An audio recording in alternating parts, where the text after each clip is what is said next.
Warga asing kini perlu mendapatkan kelulusan pemerintah terlebih dahulu sebelum boleh membeli hartanah atau tanah Singapura yang ditetapkan bagi penggunaan kediaman campur komersil. Ini menyusuli pindaan kepada Akta Hartanah Kediaman yang menurut Kementerian Undang-Undang dan Penguasa Tanah Singapura SLA bertujuan melindungi tanah kediaman bagi rakyat Singapura. Langkah ini menurut pakar-pakar akan mengurangkan tekanan kepada pasaran hartanah di sini. Di bawah perubahan ini, pembangunan pada tanah yang dikhususkan bagi penggunaan komersil dan kediaman kini dianggap sebagai hartanah kediaman. Ini termasuk rumah-rumah kedai dan sesetengah pusat beli belah yang mempunyai kediaman. Warga asing yang sudah memiliki hartanah atau tanah sedemikian tidak perlu mendapatkan kelulusan jika mereka ingin mengekalkan hartanah itu dalam keadaan sedia ada. Namun sekiranya mereka ingin membangunkan semula hartanah tersebut, mereka perlu mendapatkan kelulusan pemerintah terlebih dahulu. Seorang pakar hartanah memberitahu Mediacorp langkah ini boleh menangani isu bekalan tanah terhad dan kenaikan harga dalam pasaran hartanah Singapura. We've seen the prices actually shot up quite significantly, especially those shop houses in the city location near the Bugis area, Chinatown, and Outram area. I think these are the area where they attract a lot of strong interest from foreign investors. And given the limited supply, I think there's a need actually to regulate some of this investment into these shop houses. Syarikat teksi ketiga terbesar Singapura, Transcab, yang mempunyai lebih 2,500 teksi akan diambil alih sepenuhnya oleh syarikat Grab pada suku keempat tahun ini. Ini diumumkan dalam satu kenyataan bersama kedua-dua syarikat hari ini. Transcab menyatakan Grab memberi jaminan akan melakukan yang terbaik untuk melindungi mata pencarian para pemandu teksi syarikat itu. Setelah diambil alih nanti, para pemandu Transcab yang menyertai platform Grab akan juga menerima faedah-faedah yang ditawarkan kepada semua pemandu Grab termasuk perlindungan insurans percuma menerusi insurans kemalangan peribadi Grab. Menurut Grab, dengan adanya lebih ramai pemandu, ia dapat beroperasi dengan lebih berkesan dalam membantu pengguna mendapatkan pemandu. Perkembangan ini berlaku setelah dua syarikat teksi, Strikes dan Premier, bergabung 2 bulan lalu untuk menjadi syarikat teksi kedua terbesar di negara ini selepas ComfortDelGro. Kedudukan Singapura sebagai peneraju global dalam bidang semikonduktor mendapat suntikan $2.65 bilion. Syarikat pemula tempatan Silicon Box menubuhkan apa yang dianggap sebagai kilang semikonduktor paling canggih di dunia. Kilang di Tampines itu menghasilkan produk-produk yang boleh digunakan dalam pelbagai bidang seperti kecerdasan buatan AI dan kenderaan elektrik EV. Kilang itu juga dijangka mewujudkan lebih 1,000 pekerjaan. Ini dipanggil chiplet. Bentuknya boleh sama kecil dengan sebutir pasir. Namun, ia boleh disusun seperti blok-blok Lego untuk membentuk pemproses yang menggerakkan segala-galanya daripada pusat data ke perkakas rumah. Selalunya, chiplet ini digabungkan pada wafer silikon bulat. Tapi teknologi silicon box ini menghubungkannya dengan panel-panel segi empat. Ini menjadikannya lebih cekap dan mengurangkan kos sebanyak 4 kali ganda. Pendekatan yang diambil silicon box ini juga meningkatkan teknologi sedia ada dengan mengurangkan saiz bungkusan, meningkatkan prestasi elektrik sebanyak lebih 50% dan mengurangkan penggunaan bekalan tenaga sebanyak lebih 40%. Ini akan membantu rakan kongsi industri untuk menggunakan teknologi AI, pusat data dan produk EV mereka untuk dipasarkan dengan lebih pantas. Lantaran itu, syarikat pemula ini mempunyai sebab yang kukuh untuk membuka kilang dan kemudahan sebesar lebih 70,000 meter persegi di sini. The Singapore government is most efficient government, I could say, compared to what I have experienced. Availability of engineers, and then actually, likability by engineers. If I relocate world talent existing in the world, and Singapore is more likely or likable country to move rather than other countries at this point of time. Pada tahap pengeluaran penuh, syarikat ini boleh menggajikan sehingga 1,200 pekerja bagi peranan-peranan seperti jurutera dan pakar digital.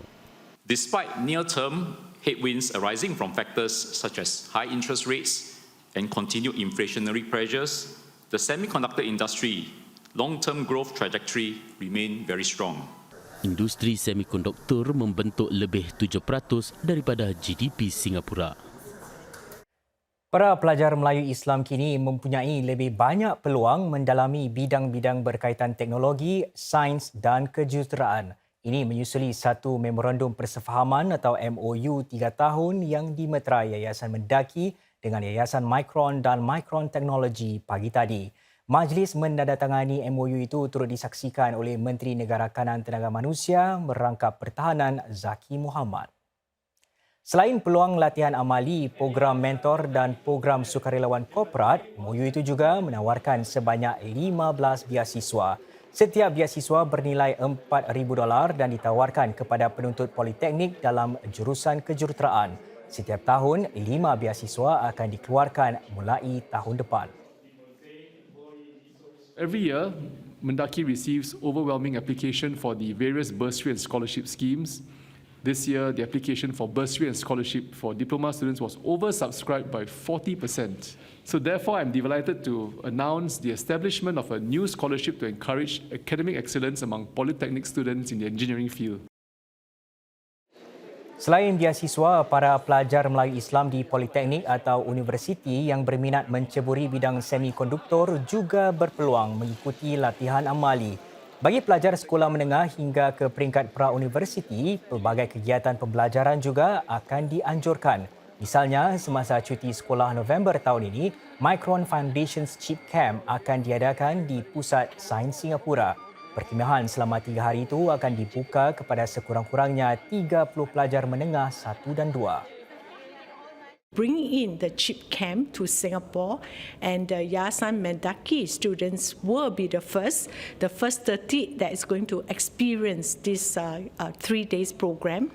And in the 3 days, we are going to make science really fun. Dengan pilihan raya Presiden bakal menjelang tidak lama lagi, orang ramai boleh menyimak daftar pengundi bermula Jumaat ini 21 Julai. Anda boleh berbuat demikian menerusi laman Pejabat Pilihan Raya ELD atau menerusi aplikasi SingPass. Anda juga boleh memeriksanya di Kelab Masyarakat atau Pusat Servis SG. Nama lebih 2.7 juta pengundi tersenarai dalam daftar yang dikemas kini itu. Mereka yang namanya dikeluarkan daripada senarai pengundi kerana gagal mengundi pada pilihan raya lalu boleh membuat permohonan untuk nama mereka disertakan semula sebelum rit pilihan raya dikeluarkan. Menurut ELD, warga Singapura yang pernah mendaftar sebagai pengundi luar negara juga perlu mendaftar semula. Ini demi membolehkan mereka mengundi menerusi pos atau di 10 pusat mengundi luar negara. Lapangan terbang Changi mengendalikan lebih 5 juta penumpang bulan lalu. Ini merupakan kali pertama angka itu dicapai sejak pandemik melanda. Bilangan itu adalah 88% daripada angka yang dicatatkan pada Jun 2019. Menurut Changi Airport Group CAG, 5 pasaran terbesar yang dikendalikannya pada suku kedua 2023 termasuklah Australia, India, Indonesia, Malaysia dan Thailand. CAG menambah jumlah penumpang dari wilayah Asia Timur turut bertambah secara berperingkat mencecah 75% sepanjang Jun. Sebaliknya, permintaan untuk khidmat kargo udara kekal lemah ekoran tekanan inflasi yang merosot 10.8% berbanding setahun lalu. Sebuah kawasan paya bandar yang sedang dibangunkan di taman di pesisiran bakal berukuran seganda lebih besar berbanding rancangan awal. Para saintis mendapati hutan bakau di sekitaran bandar dapat meresap lebih banyak gas karbon, sesuatu yang berguna untuk menangani perubahan iklim. Projek tersebut merupakan sebahagian daripada pembangunan Taman Pesisiran Timur yang dijangka siap pada 2027. Kolam biofilik ini bakal menjadi tarikan utama bagi zon masa depan di Taman Pesisiran Timur. Perancangan awal menyertakan hutan bakau dan paya air tawar di pinggir kolam tersebut. Namun kini kawasan paya itu akan diperluas di sekeliling kolam serta pelbagai lagi zon di taman tersebut termasuk di zon taman hujan. Lazimnya, hutan bakau hanya tumbuh di kawasan air masin. Bagaimanapun, satu kajian mendapati beberapa jenis bakau juga boleh bertahan dalam sekitaran air tawar termasuk jenis yang semakin pupus. Ini bermakna kawasan paya buatan manusia berpotensi digunakan bagi meresap gas karbon di kawasan bandar. Ia juga dapat meningkatkan biodiversiti dengan menarik spesies tempatan yang terancam pupus.